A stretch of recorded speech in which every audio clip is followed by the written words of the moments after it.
नमस्कार, आप देख रहे हैं सुदर्शन न्यूज। मैं हूं आपके साथ शिवम दत्त मेहता। रण क्षेत्र में आपका स्वागत है। आज बात करेंगे बांग्लादेश के मुद्दे की और भारतीय राजनीति में उसको लेकर क्या हो रहा है, उसके ऊपर चर्चा होगी। बांग्लादेश में शेख हसीना के तख्ता पलट के 4 दिन हो चुके हैं। वहीं अब भी हिंदुओं को चुन चुनकर निशाना बनाया जा रहा है। बांग्लादेश के कई शहरों में हिंदुओं के घरों में तोड़फोड़ की गई, हिंदू मंदिरों को निशाना बनाया गया, उनकी दुकानों में भी लूटपाट हुई है। बांग्लादेश में एक हिंदू काउंसलर की हत्या हो चुकी है। आंकड़ों के हिसाब से बात करें तो अब तक 500 से ज्यादा हिंदुओं की हत्या हो चुकी है, ये बात सामने आ रही है। और 1500 से ज्यादा घरों को जलाकर न जाने कितने परिवारों को तहस नहस कर दिया जा चुका है। बांग्लादेश में आरक्षण के नाम पर शुरू हुए प्रदर्शन को इस्लामिक कट्टरपंथियों द्वारा हाईजैक करने के बाद इस्लामिक कट्टरपंथियों का कहर इतना बेरहम निकला कि वो लोगों को जिंदा जला रहे थे और गर्भवती महिलाओं के पेट में लात मारकर उनकी हत्याएं कर रहे थे। और छोटे छोटे बच्चों की भी उन्होंने हत्याएं की। तस्वीरें भी आपको दिखा रहे हैं। साथ ही बाकी वीडियो में भी आप ये साफ देख पाएंगे कि कट्टरपंथी ये मुसलमान, ये जो कट्टरपंथी चरमपंथी मुसलमान वहां के हैं, उन लोगों ने कपड़े उतरवाकर प्राइवेट पार्ट में उनके जरिए उनकी पहचान कराई कि कौन हिंदू है नहीं है, उनका भी कत्ल किया गया उनके द्वारा। ये अपने आप में ही हैरान करने वाली बात है कि कट्टरपंथ की आग में मजहबी राक्षस इतनी नीच हरकत कैसे कर सकते हैं कि लोगों की पहचान के लिए उनके कपड़े तक उतरवाएं। इतना ही नहीं, इस नरसंहार में केवल पुरुष ही शामिल नहीं हैं, कट्टरपंथी महिलाएं भी इस नरसंहार में शामिल थीं। वीडियो में आप साफ देख सकते हैं कि किस तरीके से मुस्लिम महिलाओं द्वारा हिंदू महिलाओं को बंधक बनाकर उनको मारा जा रहा है। अब सवाल ये उठता है, ये तस्वीरें तो आपने देखी, परेशानी तस्वीरें आपको कर देगी। और सवाल पुनः मैं आपसे ये पूछूंगा कि मंदिरों को तोड़ा जा रहा है, सब कुछ हो रहा है, लेकिन इस नरसंहार को रोकने का प्रयास कौन करेगा? इस सब के बीच भारत में सियासत गरमाने लगी है। पूर्व विदेश मंत्री और कांग्रेस नेता सलमान खुर्शीद ने बांग्लादेश में हो रही हिंसा को लेकर विवादित बयान दे दिया है। सलमान खुर्शीद के बयान के बाद अब मणिशंकर अय्यर ने भी विवादित बयान दे दिया है। यानी कि हिंदुओं की हत्या पर एक तो विपक्ष मौन है, चुप है, कुछ कह नहीं रहा, लेकिन मुंह खोल भी रहा है तो हिंदुओं के हित में नहीं, बल्कि भारत में भी हिंदुओं की जैसी ऐसी हालत हो सकती है, भारत में भी ऐसा कुछ हो सकता है, ऐसे बयान विपक्ष की तरफ आ रहे हैं। तो क्या इशारा हत्याओं की ओर है? क्या इशारा आंदोलन की ओर है? ऐसा हम इसलिए कह रहे हैं क्योंकि विपक्ष भारत में भी इसी तरीके के दंगों की आशंका को बता रहा है कि ऐसा कुछ हो सकता है, दंगे भड़क सकते हैं। तो सवाल यह उठता है कि लोकतंत्र के जरिए तो कांग्रेस बीजेपी सरकार का बाल बांका नहीं कर पाई है, तो क्या बांग्लादेश मॉडल के जरिए अराजकता की साजिश के द्वारा विपक्ष सत्ता गिराने के सपने देख रही है? क्या राहुल गांधी ऐसे सपने देख रहे हैं? इन सभी पहलुओं पर चर्चा होगी। हमारे साथ जुड़ेंगे खास मेहमान, लेकिन पहले हमारी ये खास रिपोर्ट देखिए।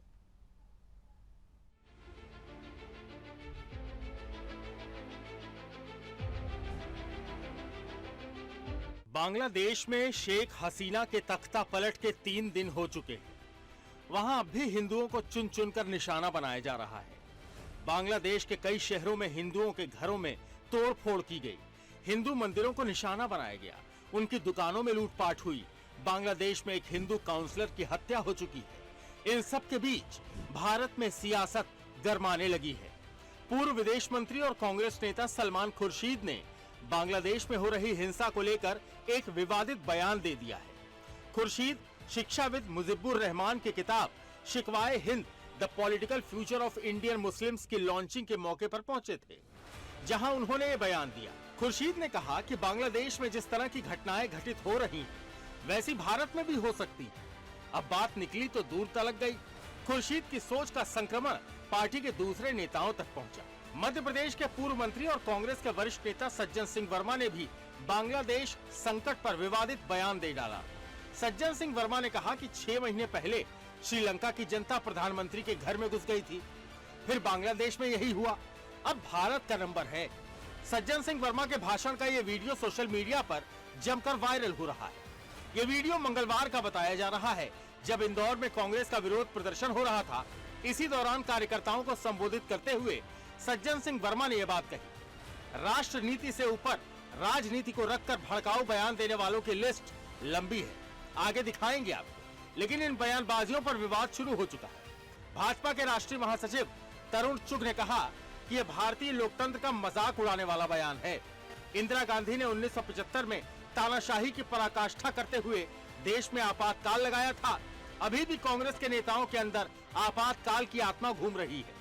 बांग्लादेश में मंदिर तोड़ना, हिंदुओं को मारना, विपक्षी नेताओं को चुन चुन कर मारना, इस पर कांग्रेस के लोग तालियां बजा रहे हैं। खुर्शीद के बयान पर बीजेपी सांसद संबित पात्रा ने कहा कि यह दिखाता है कि कांग्रेस पार्टी की सोच कैसी है। उन्होंने कहा कि मुझे याद आता है कि जब राहुल गांधी संसद में खड़े होकर कहते थे कि इस देश में आग लगेगी, दंगे होंगे, प्रधानमंत्री पर हमला होगा। कांग्रेस पार्टी जो देश का मुख्य विपक्ष है, क्या यही चाहती है? वो चुनाव में जीत नहीं पा रहे हैं, जिस कारण अपनी खींच इस प्रकार की अराजकता को फैलाकर निकाल रहे हैं। कुल मिलाकर यह सवाल खड़ा होने लगा है कि क्या भारत में बांग्लादेश दोहराने का षड्यंत्र चल रहा है। Bureau report, Sudarshan news.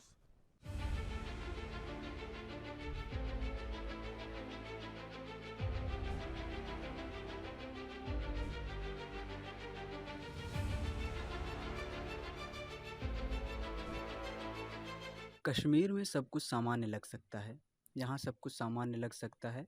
हम जीत का जश्न मना रहे हैं। हालांकि निश्चित रूप से कुछ लोगों का मानना है कि वह जीत या 2024 की सफलता शायद मामूली थी।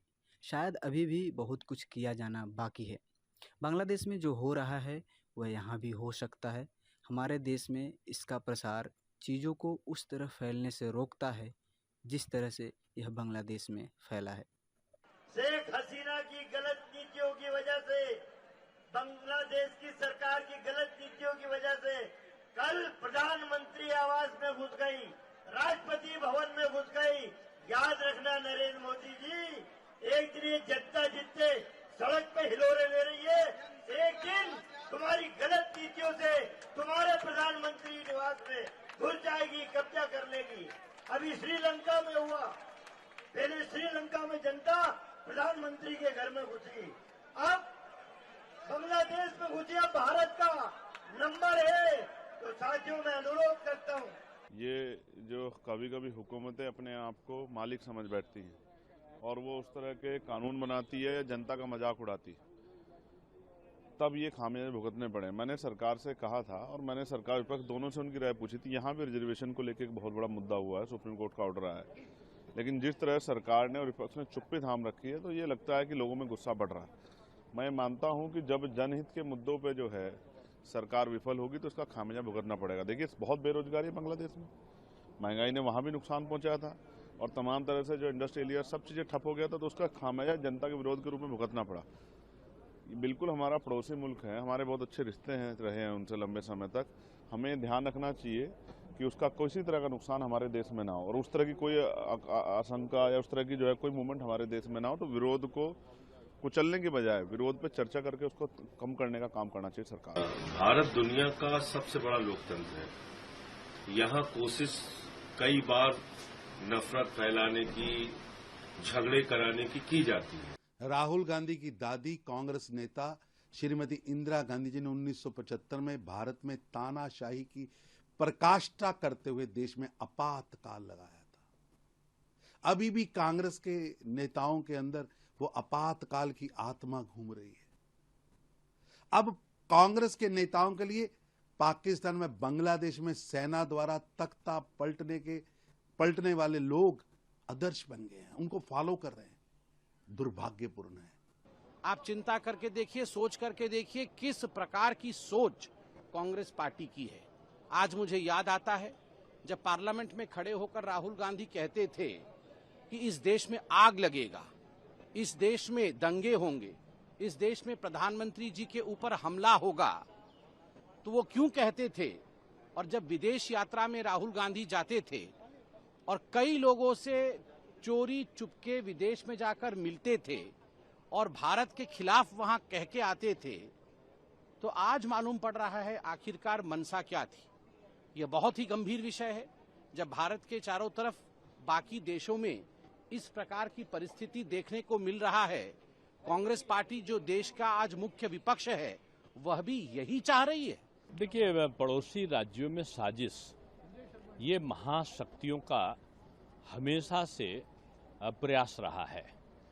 चाहे वो कोई भी महाशक्ति हो, जैसे चाइना का नेपाल में हस्तक्षेप, श्रीलंका में हस्तक्षेप, पाकिस्तान में हस्तक्षेप रहा है, और निश्चित रूप में बांग्लादेश में भी तख्ता पलट के पीछे कोई ना कोई बड़ी शक्ति का हाथ जरूर रहा है, क्योंकि इतना बड़ा आंदोलन एकदम से छिड़ जाए और लोग हिंसक हो जाए, ये एक प्रवृत्ति ठीक नहीं है पड़ोसी राज्यों में, और भारत इसको लेकर प्रारंभ से ही चिंतित है।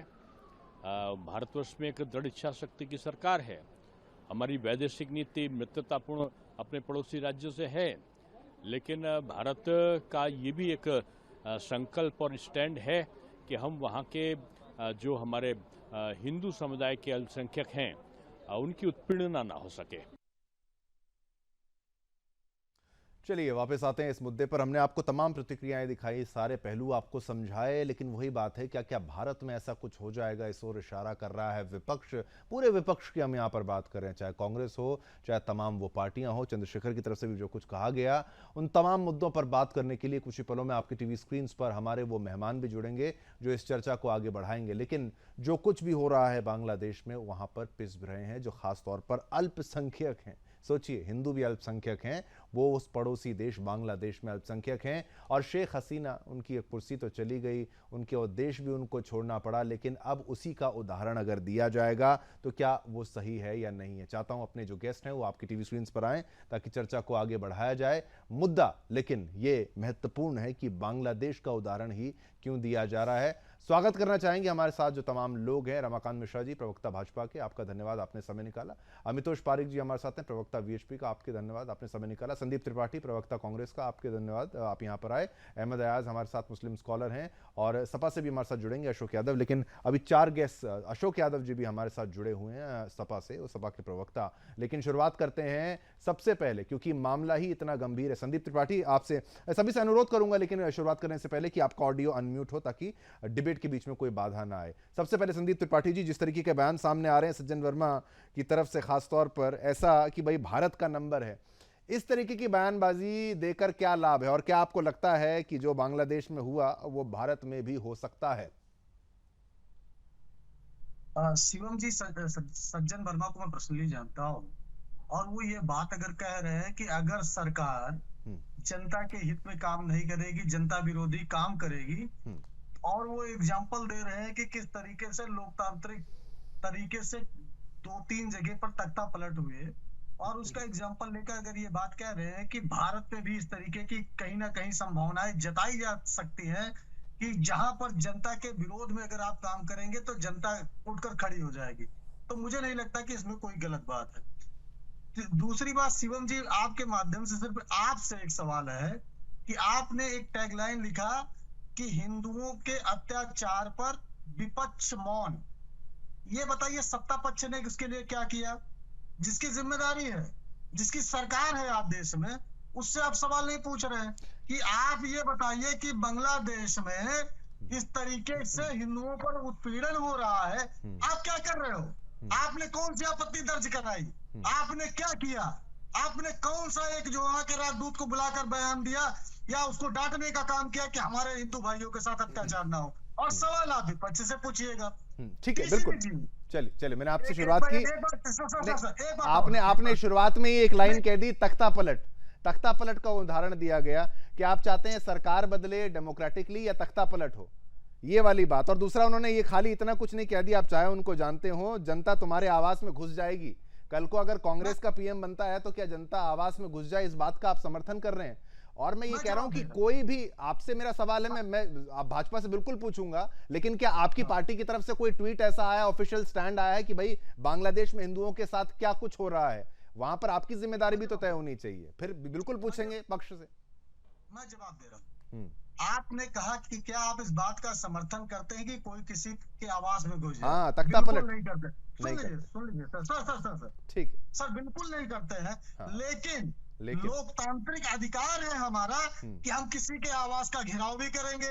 हम संसद में अटल बिहारी वाजपेयी चढ़कर जाते थे आंदोलन करने, तो क्या कहें, वो संसद की अवमानना करते थे? नहीं, ये लोकतांत्रिक अधिकार होता है जनता का, विपक्ष का। वो जनता की आवाज उठाने के लिए इस तरीके के घेराव और प्रदर्शन होते रहे और होते रहेंगे। लेकिन जिस तरीके से अभी हमारे भारतीय जनता पार्टी के राष्ट्रीय महासचिव का बयान आप दिखा रहे थे, आप ये बताइए मैं ये पूछना चाहता हूं कि भारतीय जनता पार्टी से कि आपातकाल तो संवैधानिक प्रक्रिया का एक हिस्सा है, संविधान का हिस्सा है, वो संवैधानिक प्रक्रिया है, लेकिन आप जो आपातकाल आप देश में लगाया है आपने, वो कौन सी प्रक्रिया है? चलिए ठीक है, आपने कहा घिराव करने का अधिकार।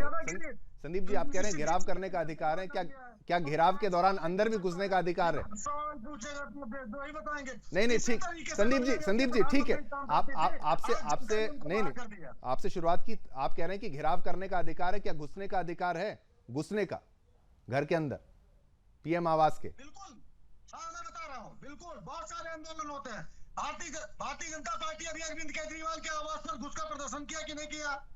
क्या आप बात कर रहे हैं? आप पीएम के आवास में घुस जाएं भारतीय? नहीं ठीक है आप नहीं, मैं आपको पहले मौका दिया, आपने सज्जन वर्मा के स्टेटमेंट का स्वागत किया, उदाहरण, लेकिन उन्होंने कहा कि भारत का नंबर आएगा, ये भारत का नंबर आएगा, तख्ता पलट आवास में घुसना। लेकिन अगर लेकिन क्या होता है, अगर वहां कुछ हो जाए तो हत्या हो जाए, ये कोई अगर से तो आप स्टेटमेंट को बचा रहे हैं, आप जस्टिफाई सज्जन वर्मा को जस्टिफाई कर रहे हैं क्या? सज्जन वर्मा को जस्टिफाई, उनके स्टेटमेंट को जस्टिफाई कर रहा हूं कि अगर सरकार जनता विरोधी काम करेगी तो जनता बिल्कुल खदेड़ेगी। अच्छा तो ठीक है, जो शेख हसीना के साथ ठीक हुआ नहीं, फिर मैं ये कह रहा हूँ, शेख हसीना जी तो सोनिया जी से मिलने आई थी, मोदी जी को मुझे ये बात बुरा लग गई, और कहीं ना कहीं जो है उस साजिश का भी हिस्सा हो सकता है कि सोनिया जी से क्यों मिली। चलिए आपको मैंने तमाम मौके दिए, लेकिन ये जो आपके स्टेटमेंट्स हैं, अभी क्लैरिटी ले लेते हैं। आपके आरोप भी, प्रवक्ता बीजेपी की भी हमारे साथ हैं, सबसे पहले उनके पास आते हैं। रमाकांत मिश्रा जी, इनके जो दलीलें दी गई इनके द्वारा, सज्जन वर्मा से स्टार्ट करते हैं। अभी तो सलमान खुर्शीद वाला मुद्दा तो उठाया ही नहीं है, मणिशंकर अय्यर वाला भी मुद्दा बाकी है, लेकिन अभी इनिशियली जो कुछ कहा गया उसका रिस्पॉन्स। देखिए शिवम जी, यहाँ पर जिस तरह से कांग्रेस जैसे पाखंडी, मैं फिर दोहरा रहा हूं, ऐसे पाखंडियों का जनता मुंहतोड़ जवाब देती है। अब यहाँ पर क्या इन्होंने समर्थन किया कि जनता कभी भी प्रधानमंत्री आवास में घुस सकती है। अरे ये क्या तक कौन सा तांत्रिक तरीका है भाई? 1975 में जब आपने जनता के अधिकारों का हनन किया था, तो क्या प्रधानमंत्री आवास में जनता घुस गई थी? ये तो बहुत ही बड़ा काला दिन था 1975 का, जब आपने आपातकाल लगाया था, और आपातकाल लगाने के समय में भी जनता उनके घर में नहीं घुसी थी। यही तो लोकतांत्रिक और संवैधानिक व्यवस्था है जो भारत के अंदर में इतनी मजबूती से आगे बढ़ रहा है। आप सज्जन वर्मा की बात या मणिशंकर अय्यर की बात हो, ऐसे पाखंडी नेताओं को जनता मुंहतोड़ जवाब देती है। ये हम नहीं, कि भाजपा के नेता नहीं, बल्कि जनता जवाब देती है। 2014 से भी जवाब देती आ रही है और 2024 में किया है आपको जवाब। मुझे लगता है जो कि ऐसे लोकतांत्रिक व्यवस्थाओं का, जहां पे इतनी मजबूती से भारत हमारा इतना बड़ा लोकतंत्र, इतनी पुरानी व्यवस्था, इतनी अच्छी संवैधानिक व्यवस्था, उसमें कहीं पे भी प्रश्न चिन्ह अगर लगाए, कोई जनता के ऊपर में प्रश्न चिन्ह लगाए और उसको डिफेंड करने की कोशिश करे कोई कांग्रेस का नेता, ऐसे पाखंड का बिल्कुल बहिष्कार होना चाहिए। चाहे सलमान खुर्शीद हो, चाहे मणिशंकर अय्यर हो, चाहे सज्जन वर्मा हो। जी शिवम जी, ठीक है, चलिए आपकी राय ली, संदीप जी की, रमाकांत जी की, लेकिन हमारे साथ इस वक्त एक मुस्लिम स्कॉलर भी हैं, अहमद अयाज जी। आपको आशा करता हूं हमारी आवाज आ रही होगी। जो कुछ भी आप देख रहे हैं वहां पे, चलिए आपका ओपिनियन भी ले लेते हैं। एक ऐसी पार्टी का आना, जमाते इस्लामी के समर्थन वाली का, आप क्या उसका स्वागत करते हैं? और दूसरा प्रश्न ये भी एक महत्वपूर्ण है, क्या शेख हसीना का वहां से जाना जरूरी था, मजबूरी थी? वो चली गई, एक महिला मुख्यमंत्री वहां पर प्रधानमंत्री क्या नहीं रह सकती हैं? ये स्थिति है बांग्लादेश की। मैं तो ये भी पूछना चाहता हूं आपसे सवाल ओपनली, अब क्या होगा बांग्लादेश का, कैसे देखते हैं? देखिए, हर एक मुल्क के अपने अपने सिचुएशंस हैं, और इसको कभी ये नहीं कंपेयर किया जा सकता है कि एक मुल्क के साथ एक सिचुएशन है तो वही दूसरे मुल्क में भी हो। लेकिन एक कॉमन इशू है, वो ये है कि हुकूमत का लोगों के साथ, अपने लोगों के साथ जमहूरी निज़ाम व्यवहार कैसा रहेगा और ट्रीट कैसे करेगा। लगता है कि जो जो जो इग्निशन जो हुई, जो इशू जो हुआ बांग्लादेश में, वही हुआ।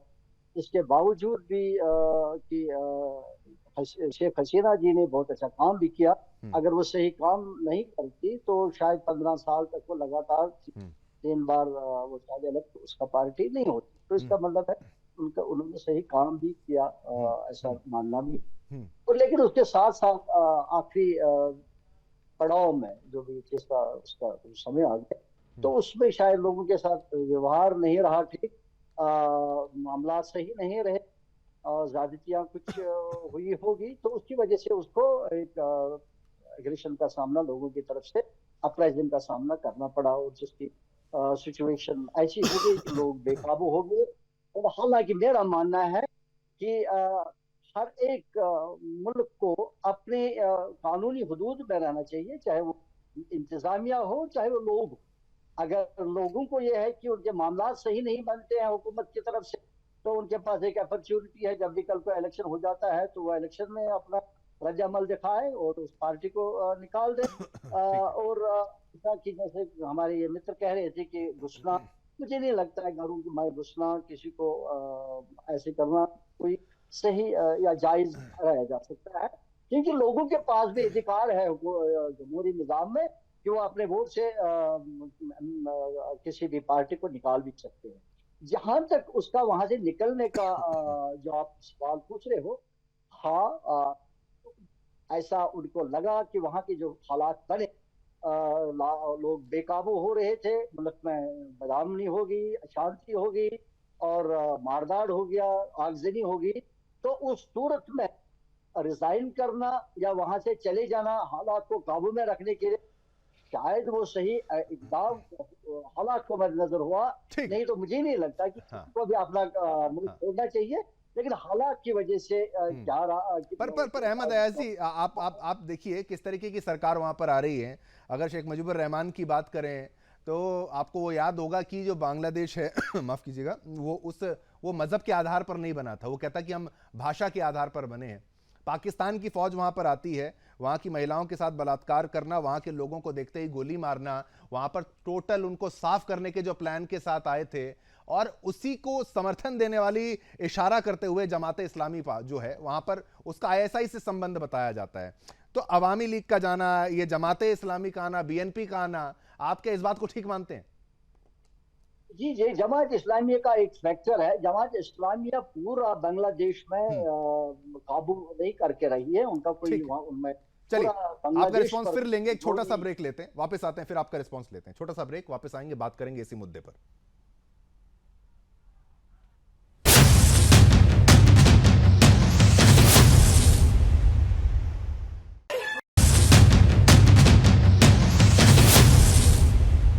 चलिए वापस आते हैं। इस डिबेट में चर्चा का विषय था कि भाई बांग्लादेश के मुद्दे पर क्या जो विपक्ष है वो ही चाहता है, जो इशारे किए जा रहे हैं, जो स्टेटमेंट्स आ रहे हैं कि ऐसा कुछ भारत में भी हो सकता है। जाऊंगा अपने एक गेस्ट पैनलिस्ट के पास, वापस जाएंगे। अभी हमने एक जो पॉइंट लिया अहमद अयाज आपकी तरफ से, लेकिन इस मुद्दे में खास तौर पर ये आपसे मेरा जो प्रश्न था कि आप ऐसी सरकार का समर्थन करते हैं जो वहां पर इस वक्त आने वाली है, जो कि पाकिस्तान परस्त बताई जा रही है, और ये तख्ता पलट जो हुआ है, दोनों पॉइंट्स में क्विक रिएक्शन, फिर वापस आएंगे। पहली बात ये कि जब आपने जमात इस्लामी की बात करी, पहले तो जमात इस्लामी का पूरा छाया नहीं हुआ है बांग्लादेश पर, और दूसरा उनका बांग्लादेश को लेकर क्या नुक्ते नजर हो सकता है, सियासी नजर हो सकता है, लेकिन जहां तक जमात इस्लामी का ताल्लुक है या मुसलमान का ताल्लुक है, उसको इस्लाम के नजरिया से देखना पड़ेगा, सियासत को भी। और इस्लाम कभी भी इस चीज की तरजीह नहीं देता, इस चीज को नहीं मानता कि वो दंगे फसाद में या किसी गलत चीज को, गलत बात को सपोर्ट करे, ये इस्लाम इजाजत नहीं देता।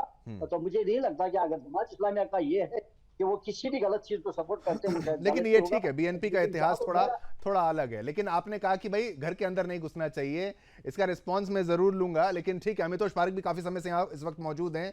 जो बांग्लादेश में हुआ, जो वहां पर हिंदुओं के साथ हुआ, उस पर कोई स्टेटमेंट विपक्ष की तरफ से सामने नहीं आया, और लेकिन जो स्टेटमेंट्स आ रहे हैं वो ये है कि भाई सेलिब्रेट किया जा रहा है जो शेख हसीना के साथ हुआ, थोड़ा सा अवॉइड उसको कर लिया जाता है, फिर कहते हैं नहीं ऐसा सब कुछ देश में भी हो सकता है। छुटपुट को जो अगर जो रिएक्शंस आ भी रहे हैं, बच के कोई रिएक्शंस आ रहे हैं, उससे पल्ला भी झाड़ लिया जाता है। लेकिन आप इसकी बिगर पिक्चर को अगर समझा पाए, आप क्या इसका एनालिसिस कर पा रहे हैं? अमितोष। शिवम सर, बहुत बहुत धन्यवाद कि मुझे आखिरी में मौका मिला, जिससे मैं उन सबको सुन पाया जो विभिन्न तरह से अपना नैरेटिव सेट करने का प्रयास कर रहे हैं। कोई तो वो है यहाँ पर बैठे हुए जो ये बोल रहे हैं कि ये सब वैलिड है, लीगलाइज है, कोई घर में घुस सकता है, कोई कुछ भी कर सकता है और छोटी छोटी बातें कर रहे हैं। एक वो भी है जिन्होंने कहा कि इसको हुकूमत के हिसाब से देखा जाए।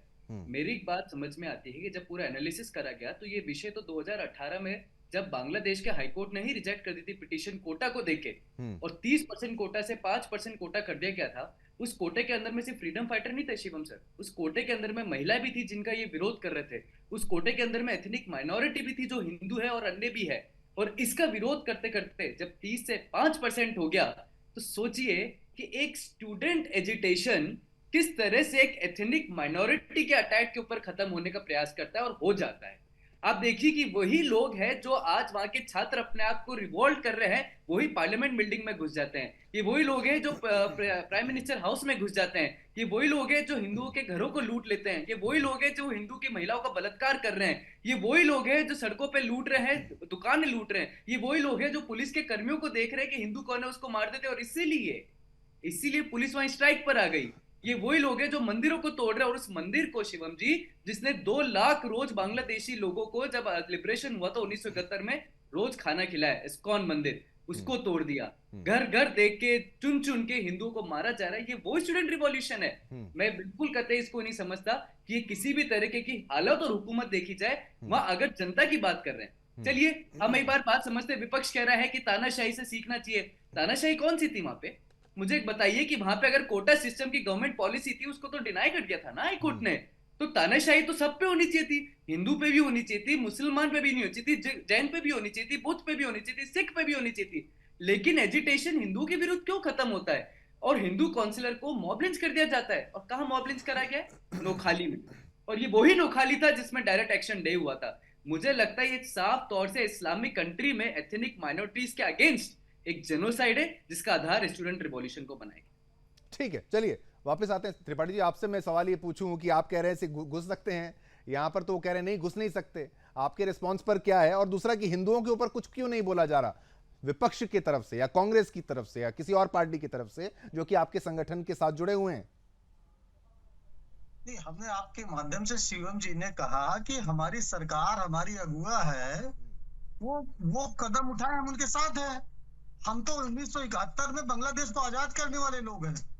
अरे हम ही नहीं, हमारी पार्टी। और अभी जिसकी इंदिरा जी की बात कर रहे थे, जिस तरीके से ऊंची मानसिकता अभी दिखा रहे थे, पाखंडी और क्या जो टिक्का लगाकर जो है KFC जाते हैं बीफ खाने, ऐसे लोग पाखंडी दूसरे को बता रहे थे सर। तो सर मैं ये कहूंगा कि हमने तो बांग्लादेश जैसा देश पैदा किया। हमने विश्व का भूगोल और इतिहास दोनों बदलने का काम किया।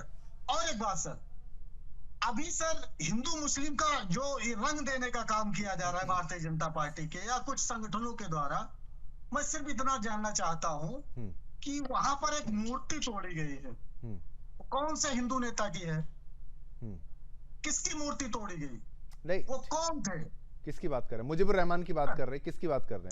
सर अच्छी बात है, आप नाम ले रहे हैं क्योंकि देश में सरकार को हटाना है। नहीं, अरे मंदिर मदद लेनी पड़ेगी। जो ये निश्चित तौर पर ये पाखंडियों का, ये पाखंडी कांग्रेस के नेता, ये पाखंडी कांग्रेस के नेता ये अभी कह रहे थे जो टीका लगा करके बीफ खाने का काम करते हैं। अरे टीका लगा करके बीफ खाने का काम आप लोग करते होंगे, टीका लगा करके बीफ खाने का काम। ये हमारी तरफ मत दिखाइए। तुम गुंडाई करोगे तो आदमी जब एकदम पक जाएगा तो लतियाएगा नहीं। तुम गुंडाई करोगे तो चलेगा क्या? चलेगा। गुंडाई करोगे तो चलेगा? नहीं चलने देंगे भाई। जवाब मिलेगा भाई, जवाब मिलेगा। अरे ठीक, आराम से। ये क्या साइड, आराम से, ठीक है, चलिए ठीक है। नहीं तो आप दोनों ही पर्सनल हो रहे थे तो मैंने दोनों को मौका दे दिया कि भाई एक दूसरे को जवाब दे दिया जाए। अब कंटिन्यू करिए। आप पूछ रहे थे मूर्ति, हाँ, मूर्ति किसकी तोड़ी गई? मुजीबुर रहमान की तोड़ी गई। मंदिर में जो तोड़ी गई वो हिंदुओं की तोड़ी गई। बलात्कार किया गया हिंदू महिलाओं का किया गया। अब उससे आप क्या तर्क निकालना चाहते हैं? कोई स्टेटमेंट क्यों नहीं आ जाता? सवाल किया, मैं जवाब दे दूं, जवाब आ जाए। मैंने पहले ही कहा कि मैं भी एक हिंदू हूँ। हाँ। जितनी भावना किसी दूसरे हिंदू की दूसरे भाजपाई की होगी उससे ज्यादा बड़ा मैं हिंदू हूँ। मैं सिर्फ ये कह रहा हूँ कि हमारी सरकार कोई कदम क्यों नहीं उठा रही है। क्या कर बांग्लादेश से सवाल तो नहीं पूछ सकते ना संदीप जी, क्या कर सकते हैं, क्या कर सकते हैं? आप सलाह दीजिए, कोई कार्रवाई करिए, नहीं, आप कोई कदम उठाइए, सलाह आप जो भी सैन्य प्रमुख है उससे बात करिए। आप कुछ नहीं कर रहे हो, विपक्ष को टारगेट कर रहे हो भारत में। नहीं, वो टारगेट भारत नहीं। देखिए, जो आपके स्टेटमेंट्स आ रहे हैं कि भाई ऐसा भारत में कुछ हो सकता है, पर उसकी बिगर पिक्चर को भी तो समझाएं। उसी पे आ रहा हूँ हाँ सर। 1975 आपातकाल की बात हुई। आपातकाल किन परिस्थितियों में लगा, उसके खिलाफ लोग कोर्ट गए और कोर्ट ने उस आपातकाल को सही माना, संवैधानिक रूप से सही माना। तो जो आज ये बात करते हैं उनको शर्म आनी चाहिए कि आप कोर्ट गए। एक तरफ आप कहते हो कि कोर्ट का हम सम्मान करते हैं, कोर्ट ने कहा कि वो संवैधानिक प्रक्रिया थी, उस समय स्थिति ऐसी थी कि कुछ जो है जिस आप क्या कह रहे हैं, क्या आपातकाल लगाना सही था? आप कह रहे हैं आपातकाल लगाना सही था। उस समय कुछ दलाल बन गए थे विदेश। नहीं ठीक है, आप वापस आए, आप स्टेटमेंट पे क्यों नहीं आ रहे? संदीप जी, कोई स्टेटमेंट बांग्लादेश के परिप्रेक्ष्य में, बांग्लादेश के हिंदुओं से आपको लगाव है कि नहीं? आप बड़े हिंदू हैं आप कह रहे थे, तो बांग्लादेश के हिंदुओं के लिए कोई ट्वीट करवा दीजिए, ऑफिशियल कुछ आ जाए आपकी तरफ से। यहाँ पे तो पार्लियामेंट में अगर स्टेटमेंट आ गया, एस जयशंकर ने कहा कि वहां पर हिंदुओं के साथ हो रहा है, जमाते इस्लामी मान रहा है, ये सब कुछ हो रहा है, अब आपकी तरफ से एक स्टेटमेंट आ जाता तो ये डिबेट ही ना होती। हाँ, मैं जवाब दे रहा हूँ। चाइना ने हमारे जमीन को कब्जा कर लिया। राहुल, सुनिए ना, मैं बता रहा हूँ, राहुल जी वहां के राजदूत से मिलने चले गए। अरे संदीप त्रिपाठी, अरे संदीप त्रिपाठी क्या बोल रहे हो? ठीक है संदीप जी, आपको मौका बार बार दे रहा हूँ, आप अवॉइड कर रहे हैं। तो करो, हाँ। अरे शर्म तो करो भाई, अरे कुछ तो शर्म करो। यहाँ पर बांग्लादेश के अंदर में हिंदुओं के ऊपर में अत्याचार हो रहा है और आपके पार्टी की तरफ से एक स्टेटमेंट नहीं आ रहा है, एक स्टेटमेंट नहीं आ रहा है। 10 सेकंड का रिस्पॉन्स संदीप, आपको पुनः मौका। पाखंडियों के जो कथन है, ये सलमान खुर्शीद या मणिशंकर अय्यर या सज्जन वर्मा, ये कौन है? ये कौन है कांग्रेस के पाखंडी नेता जो इस तरह की बातें कर रहे हैं? ये पाखंडियों, कम से कम शर्म तो करो, शर्म तो करो पाखंडियों। दोनों का ठीक है। अमितोष पारिक, आपको मैं मौका देता हूं, आप अपनी बात करिए, लेकिन नहीं, विपक्ष की तरफ से कोई स्टैंड क्यों नहीं लिया गया? अमितोष पारिक, क्विकली आप जल्दी लीजिए। सर यहाँ पर कुल मिला के ये देखा जाए और ये समझा जाए, ठीक है, मौका दिया आपको, मौका दिया। यहाँ पे कुल मिला के समझा जाए कि जब हम बांग्लादेश का कॉन्स्टिट्यूशन पढ़ते हैं तो उसके कॉन्स्टिट्यूशन में साफ लिखा है कि इस्लाम इज देयर रिलीजन, और वो सेक्युलर से इस्लामिक कंट्री हो गई है। और जब इस्लामिक कंट्री हो गई तो 2011 से अगर हम आज की बात करें तो वहां पर हर एजिटेशन हिंदुओं के विरुद्ध हुआ है, चाहे वो रमू वायलेंस ले लीजिए, चाहे वो हाथजनी वायलेंस ले लीजिए, चिरबंधन वायलेंस ले लीजिए, चाहे वो आप सत्या वायलेंस ले लीजिए। 2014 में जब बाइकआउट करने के लिए कहा था जनरल असेंबली इलेक्शन को, तब नहीं करा तो हिंदुओं के घर तोड़ दिए गए, जला दिए गए, बलात्कार कर दिए गए।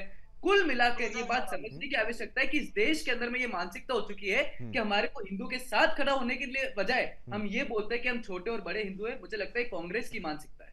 ठीक है, चलिए संदीप, क्विक रिस्पॉन्स आपका, लेकिन हिंदुओं पे अभी तक कुछ नहीं आया। मैं ये कह रहा हूँ, आप बड़े हिंदू हैं, लेकिन कुछ दीजिए तो।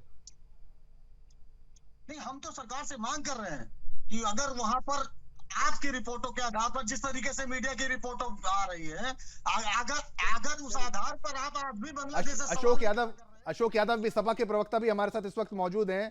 अशोक यादव जी, अगर आप मेरी बात को सुन पा रहे हैं, आपका रिस्पांस क्या है इस पूरे मामले पर? जो विपक्ष की तरफ से कोई रिस्पांस नहीं आ रहा है, उसको लेकर ये सत्ता पक्ष कह रही है कि एक तरीके से समर्थन तो दिखा रहे हैं कि जो सरकार करेगी, लेकिन कोई रिस्पांस आपकी तरफ से भी तो आ जाए। देखिए, रिस्पांस का मतलब यह है कि सरकार अगर हिंदू समाज को लेकर के इतना चिंतित है मोदी सरकार, तो कम से कम अगर मोदी जी इतने बड़े पावरफुल हैं कि रसिया यूक्रेन का युद्ध रुकवा देते हैं और पता नहीं न जाने क्या क्या काम कर लेते हैं, इतनी बड़ी उनकी विदेश नीति प्रभावशाली है, तो कम से कम हमारे हिंदू समाज पे जो उत्पीड़न हो रहा है उसको भी तो रुकवा उनको देना चाहिए सरकार के माध्यम से। और दूसरी बात, आप बांग्लादेश के हिंदू समाज की चिंता कर रहे हैं, आपको हिंदुस्तान के हिंदू समाज की चिंता क्यों नहीं? आज जिस तरह से आज छात्र, नौजवान, किसान हमारे जो प्रताड़ित हो रहे हैं मोदी सरकार की नीतियों के द्वारा, क्या वो हिंदू नहीं है? हमारे जो 700 से ज्यादा किसान शहीद हो गए किसान आंदोलन में, अशोक यादव जी, जो सलमान खुर्शीद कह रहे हैं, मणिशंकर अय्यर कह रहे हैं कि ऐसा कुछ भारत में भी हो सकता है जो बांग्लादेश में हुआ है, घर में घुस जाएंगे पीएम आवास में। सज्जन वर्मा तो ये कह रहे हैं। देखिए, इस तरह की बातें नहीं होनी चाहिए। हमें लगता है कि ये हमारे यहाँ हमारी पार्टी का तो कोई इसमें कोई संबंध नहीं है इस वक्तव्य से, लेकिन मुझे लगता है कांग्रेस पार्टी ने भी अपने आप को इस बयान से अलग किया है।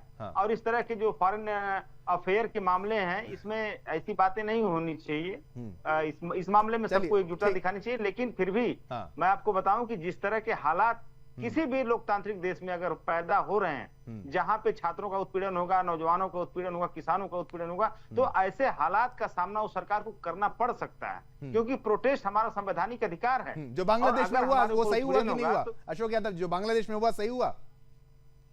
देखिए, मैं बांग्लादेश के बारे में कोई बात नहीं करूंगा कि क्या सही हुआ गलत हुआ। अरे मुद्दा ही बांग्लादेश का है अशोक यादव जी, मुद्दा ही तो बांग्लादेश का है। और हिंदुओं के ऊपर कुछ कहेंगे? वहां पे जो हिंदुओं को मारा जा रहा है, रेप किया जा रहा है, मंदिर तोड़े जा रहे हैं, आपकी क्विक रिस्पॉन्स? नहीं, देखिए, मैं वही तो शुरू में ही कह दिया हिंदू समाज के ऊपर कि जो हो रहा गलत हो रहा है। और दूसरी बात, इस सरकार को अगर इनकी फॉरेन पॉलिसी इतनी स्ट्रांग है तो वो हमले रोक क्यों नहीं पा रहे मोदी? क्या फौज भेज दें क्या अशोक यादव जी? फौज भेज दें वहां पर? क्या किया जाए, कैसे रोका जाए, कैसे रोका जाए? नहीं, ये देखिए, ये जो है भारत की या किसी भी देश की जो विदेश नीति होती है, उसके तहत ये सारी चीजों को मैनेज किया जाता है। कह रहा हूं कि अलग ही नहीं होना चाहिए था। ना पाकिस्तान बनता, ना बांग्लादेश बनता, तो ना हिंदू दूर रहते और हमें फौज भेज नहीं सकते और कुछ किया नहीं जा सकता। और अब विपक्ष की तरफ से भी जो बातें कि भाई क्या डिप्लोमेसी के तौर पर या कूटनीति के तौर पर ही दबाव बनाए, ये संभव कितना है, वो हमने सारे पहलुओं पर चर्चा करी। धन्यवाद करना चाहूंगा आप सभी का। मितोष पारिक हमारे साथ थे, रमाकांत जी, अशोक यादव जी, संदीप त्रिपाठी भी हमारे साथ थे, अहमद अयाज भी हमारे साथ से। सभी को बराबर का मौका दिया और एक हल निकालने का प्रयास किया। लेकिन अभी भी देखिए कोई रिस्पॉन्स आया नहीं है। हिंदुओं की हत्या पर विपक्ष क्यों मौन है, कोई जवाब आ नहीं रहा है। आज्ञा दीजिए मुझे शुभम दत्त मेहता को। आपको हमने डिबेट दिखाई, आपके ऊपर छोड़ते हैं, क्या निष्कर्ष आप निकालते हैं। मेरी और मेरी टीम की तरफ से आप सभी को जय हिंद।